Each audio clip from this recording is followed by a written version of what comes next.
Welcome back to Chasing Chickens. I'm so glad that you are here today. We're going to cover a really difficult topic today, which is managing, healing, and working with chronic pain.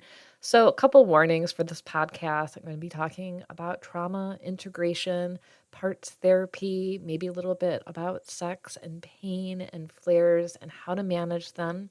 I want to be upfront and just tell you that for people like us who are dealing with chronic pain, sometimes it's not about never being in pain. It's about managing that pain, understanding where it's coming from, and, well, at least trying to figure out where it's coming from, and then moving forward. So, and again, that's why I named this podcast Chasing Chickens, because it's like, well, where is my pain coming from? Is it something I ate? Is it something I did? Is it my immune system? Is it structural? Is it muscles? Is it like we can name a million things? So there's lots and lots of ways to manage chronic pain. And I just finished the book, The Way Out, a revolutionary scientifically proven approach to healing chronic pain by Alan Cordon, who founded the Pain Psychology Center. And I thought the book was great. It was simple. It was kind of fun to read because he kept it really light for such a difficult topic. He threw in little jokes, and it was really easy to follow and understand, as well as do his techniques. And really, I picked this up because I wanted to add in more somatic health coaching into my practice for my patients, as well as working on my own pain, of course. So, when we talk about chronic pain, and based off of this book's information and research, I would say we have two categories of chronic pain patients. So, one, there's the group that there was an issue and now there isn't, but I still have pain group. And then the second group where there is an issue and I'm always in pain group. So the first group is really what this book was based around, and he talked a lot about low back pain, maybe carpal tunnel, headaches, things like that, where we typically see in chiropractic. And I'm so happy that he addressed this. And he talked about his own low back pain experiences, as well as other patients that he's worked with, where at some point a low back pain patient will get an MRI and it shows that they have stenosis or their joints are closing in or they have arthritis or disc bulges, and the doctors say, oh my goodness, there it is. This is why you have pain. And then based on how you decide to be treated for your disc bulge, you might get adjustments, you might get shots, you might take medication, surgery, physical therapy, and try to manage it that way. But around 60% of our population is walking around with herniated discs and have no pain. They've done studies where they've taken random people with no pain, given them an MRI, and figured out, okay, so disc bulges typically aren't a source of pain. Now, they can be. Let's not say they're not. But even when they're addressed, people still have pain afterwards. So for this first group, it really is like there was an issue, and now there isn't. A physical trauma, such as I fell off a ladder, I hurt my back, I got physical therapy and chiropractic and injections, and muscularly everything looks good, structurally everything's healed, but I'm still having pain. And this is a neuroplastic pain where the brain and the nervous system are just on constant alert. They interpret pain as danger. They continue to light up the pain centers in the brain, and this is really who that book is for. The people who've wearing like, I'm healed, but I'm in pain. The I've been everywhere and tried everything and nothing's working. This is the book. And I really have tried these techniques that I'll share with you, and they've been helpful for me as well.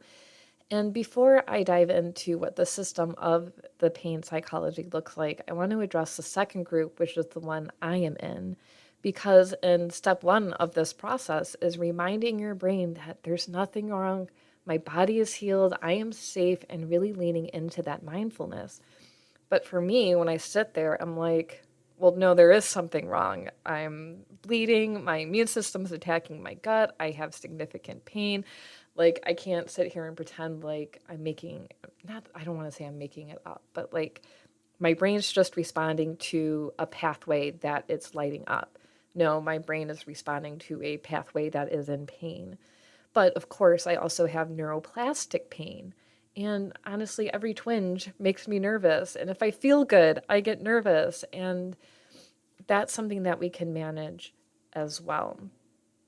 An example of this, a neuroplastic pain, along with real physical issues still being present, is when people like me say, oh my gosh, my pain gets so much worse at night, and there's really no reason. And I've talked to a lot of my doctors, and they're like, I don't know, it's just stress. I'm like, well, hold on, that can't be right.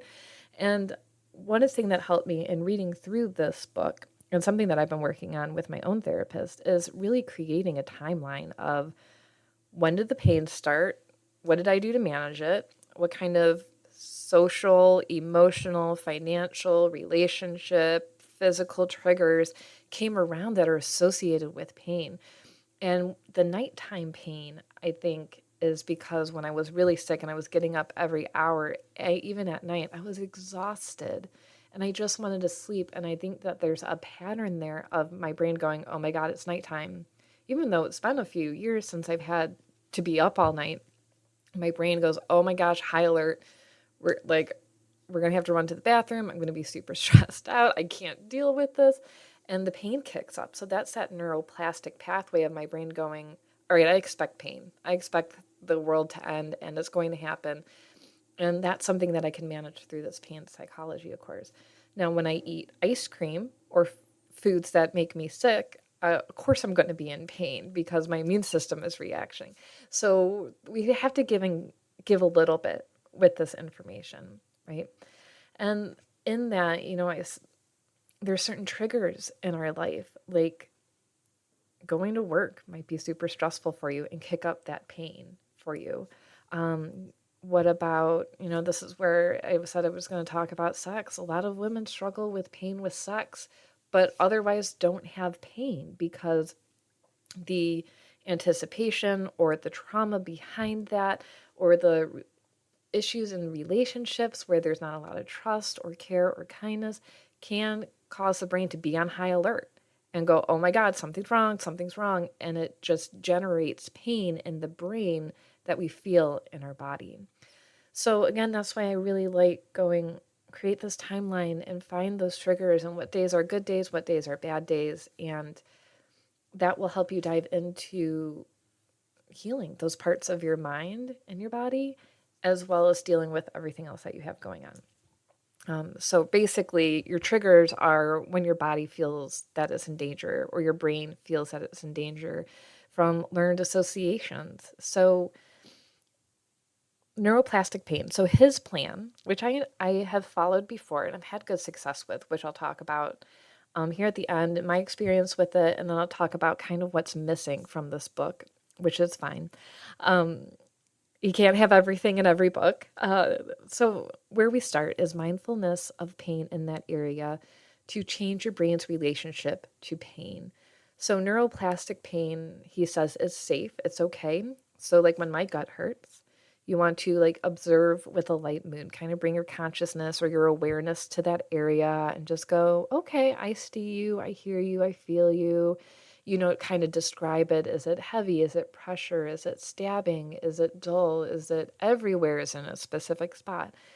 And do this with a light mood. You're not trying to change anything. You're not doing energy work. You're not trying to, heal your gut by paying attention. You're just paying attention. You're just observing. And a lot of times after practice with this, he calls it a corrective experience where you find that you can get out of pain or you can manage it. You will change your brain's response to triggers and fears as well. And also when you feel that pain to go, no, I'm safe, everything's okay. And he also recommends good avoidance behavior when pain is high. So don't push through the pain. So if you're at a 7, 8, 9, 10, don't sit there and be like, I'm going to meditate my way out of this. No, use a hot pack. Don't go out for a run. Don't push yourself so hard. Because every pain that we experience is still real pain. There's no such thing as fake pain or made up pain. If you're feeling pain, it's a real pain. It's a real pain and it's a real pain, right? So he's really focusing on unlearning those painful sensations. And of course, he says minimize setbacks. So don't do things that trigger you, like don't lift heavy objects. If you have low back pain, make sure you're still doing your treatments, like taking your medications, going to PT, getting your chiropractic adjustments when appropriate, eating good, right? We have to still take care of ourselves.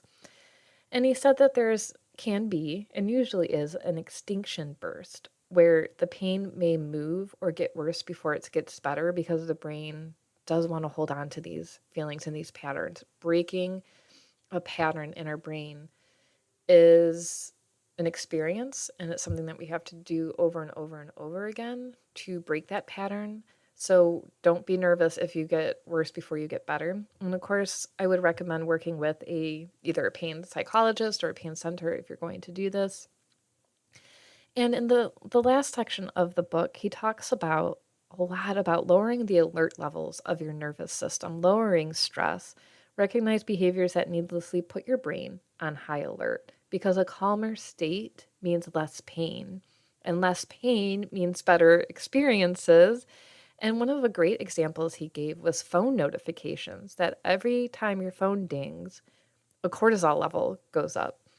And he talked about how people felt phantom vibrations where your phone was vibrating and you're like, oh, I got a notification, when it wasn't. And now we know that phone companies purposely vibrate your phone at different intervals to get you to check it, to get you on your phone. So it's not a phantom vibration. It's actually a real vibration. They're just tricking you to get you more addicted to your phone. So things like checking email notifications, watching news, how are you using technology, and being really mindful of that. And that's something that really got me thinking, because yes, every time my phone goes off, I do have a little, oh gosh, like what's wrong? And so what I did is I put my phone on do not disturb. Some people put their phone on airplane mode, but I set mine to only allow special people come through. So my husband, my kids' school, family members, and if my kids are at a sleepover, I make sure their parents are on the special favorite people. So that way, if they call me at 1 o'clock in the morning, it's going to come through.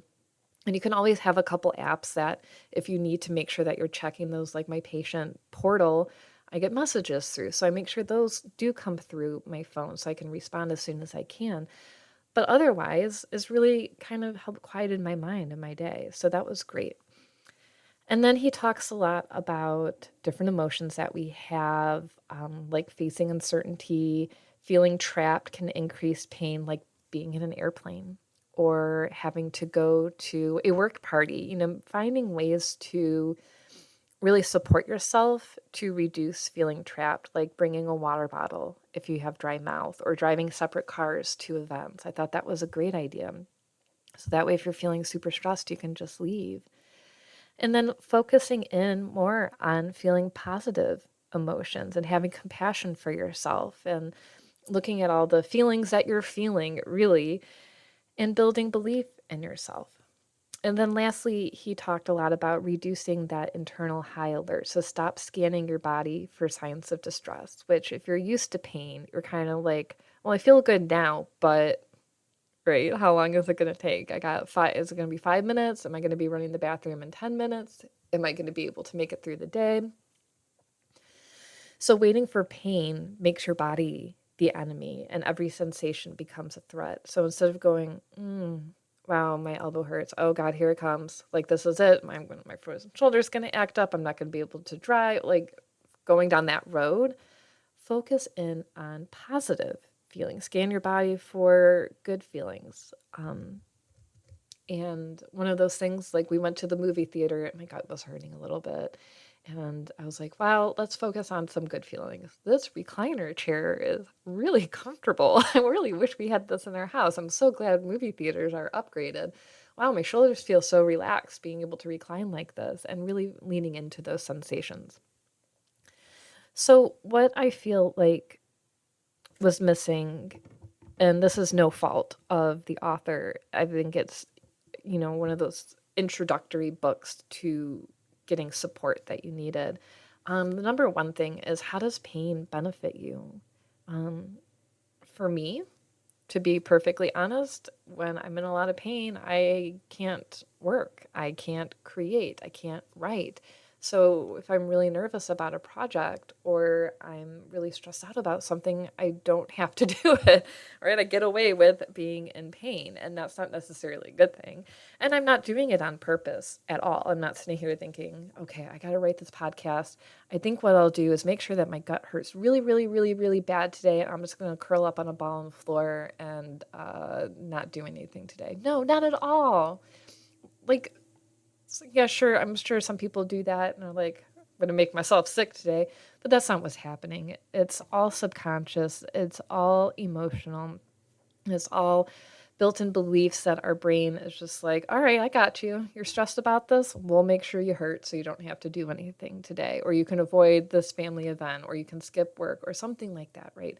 So that's something, where does pain benefit you? And take a look at that as you're making your lists and your timelines and your triggers and going, oh, I didn't realize every time this thing came up once a quarter at work, I get really sick. Like I knew it, but now I'm seeing how much this is affecting me. And then the other thing is, I learned this work through my therapist who does parts therapy and EMDR and trauma support, and she has just been my lifeline for the past 3 years. I can't say enough amazing, wonderful things about this woman.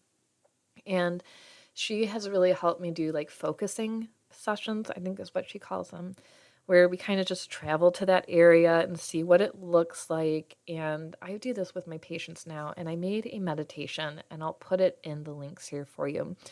But essentially, a lot of times when my gut's hurting, I'll travel to that part of my body and go, okay, can you show me who you are? And sometimes it comes up as an age, like my 3-year-old self who just wanted to play or who was feeling really sad. Sometimes it's been like a crying baby, and I pick up the baby and I hold it, talk to it, get it to calm down, and then my pain releases. I've had other patients tell me, like, yeah, I saw myself when I was 5 years old, and she was just playing, and I talked to her, and she told me how hard it is to deal with this autoimmune issue. I told her it's going to be okay, and look, I got you. Look how old we are now. Like, everything's okay.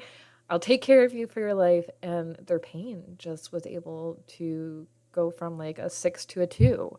And that's amazing. And like, I give the example of a 6 to a 2 because while the goal would be amazing to just live life at 0, right? No pain, feeling great, feeling amazing. That might not always be the case. It might not be a great goal for you. I think that might be too frustrating to go like, I'm going to be in 0 pain today. Like, high expectations, man. Too much pressure. Like, don't put the pressure on yourself. If you can just connect to your body and ask what it needs instead of going, you're never going to feel pain again. This is all in your head. It's not all in your head. Most likely for the most part. There's a connection to your childhood, your upbringing, your relationships, your spouse, your children, your work, your environment. And those things need to be addressed through either parts work, therapy, EMDR. There's lots of different places that you can go to get this support. So don't put too much pressure on yourself to heal. Maybe make a goal of like, can I go from a 6 to a 5 today by talking to my body? How cool would that be? Or I wonder who's in that shoulder. Like, I know I have chronic shoulder pain. And we can say, oh, it's your gallbladder. Oh, it's your stomach. Oh, it's digestive enzymes. No, it's tendinitis. No, it's poor posture. You need to work out and strengthen your muscles. Right? We can name a million things. But if it's chronic and you've done all those things, this is a time to do this pain psychology type of work and really dive in there. So, all right, let me know what you think. Grab my free meditation. I'll drop that in the description here for you below. Follow me on socials and check in with me. Let me know how you guys are doing. And if you want, you can always schedule an initial consult with me to get the support you need, dive deeper into your immune system, your somatic healing, and bring all the pieces together so you feel good. All right, thanks for being here, and we'll see you next week.